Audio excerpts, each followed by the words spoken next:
Hi all, ಬೆಳಗ್ಗೆ super market ಹೋಗಿದ್ದೆ. ಅಲ್ಲಿ ಕ್ವೀಲ್ ಎಗ್ಸ್ ಅಂತ ಹೇಳ್ಬಿಟ್ಟು ಇಟ್ಟಿದ್ರು. ಸರಿ, ಮಕ್ಳಿಗೆ ಬಾಯ್ಲ್ ಮಾಡಿಕೊಡೋಣ ಅಂತ ಹೇಳ್ಬಿಟ್ಟು ತೊಗೊಂಡಿದ್ದೀನಿ.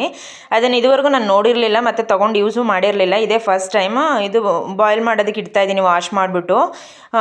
ಇದಕ್ಕೆ ಬಂದು ಕನ್ನಡದಲ್ಲಿ ಬಂದು ಗೋಜಿಗನ ಹಕ್ಕಿ ಮೊಟ್ಟೆ ಅಂತ ಹೇಳ್ತಾರೆ. ನಾನು ಸರ್ಚ್ ಮಾಡಿದಾಗ ನನಗೆ ಗೊತ್ತಾಯಿತು, ಇದುವರೆಗೂ ನನಗೆ ಗೊತ್ತಿರಲಿಲ್ಲ ಇದ್ರ ಬಗ್ಗೆ.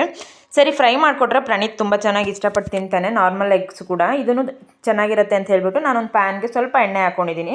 ಸ್ವಲ್ಪ ಮಸಾಲಾಸ್ ಎಲ್ಲ ಸ್ವಲ್ಪ ಹಾಕ್ಕೊಂಡ್ರೆ ಟೇಸ್ಟ್ ಕೊಡುತ್ತಲ್ಲ ಅಂತ ಹೇಳ್ಬಿಟ್ಟು ಅಚ್ಕಾರದ ಪುಡಿ, ಉಪ್ಪು, ಅರಶಿನ ಪುಡಿ, ಗರಂ ಮಸಾಲ, ಸ್ವಲ್ಪ ಕರಿಬೇವು ಹಾಕ್ಕೊಂಡಿದ್ದೀನಿ. ಟೇಸ್ಟ್ ಕೊಡುತ್ತಲ್ವಾ, ಟೇಸ್ಟ್ ಮತ್ತು ಫ್ಲೇವರ್ ಕೂಡ ಕೊಡುತ್ತೆ. ಸೊ ಅದರಿಂದ ಅದನ್ನು ಕೂಡ ಹಾಕ್ಕೊಂಡಿದ್ದೀನಿ. ಲೋ ಫ್ಲೇಮಲ್ಲಿ ಇಟ್ಕೊಂಡೇ ಮಾಡ್ಕೋಬೇಕು, ಹೈ ಫ್ಲೇಮಲ್ಲಿ ಇಟ್ಬಿಟ್ರೆ ಸೀದೋಗ್ಬಿಡುತ್ತೆ. ಸೊ ಅದರಿಂದ ಕಲರ್ಫುಲ್ಲಾಗಿ ಹೆಂಗೆ ಕಾಣಿಸ್ತಿದೆಯಲ್ಲ, ನೋಡ್ತಾ ಇದ್ರೇ ತಿನ್ಬೇಕು ಅನ್ನಿಸ್ತಾ ಇದೆ.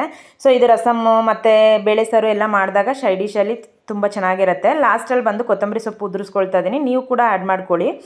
ಈ ವಿಡಿಯೋ ಇಷ್ಟ ಆದರೆ ಲೈಕ್ ಮಾಡಿ ಫ್ರೆಂಡ್ಸ್. ನೀವು ಕೂಡ ಟ್ರೈ ಮಾಡಿ, ಕಮೆಂಟ್ ಮಾಡಿ. ಬಾಯ್.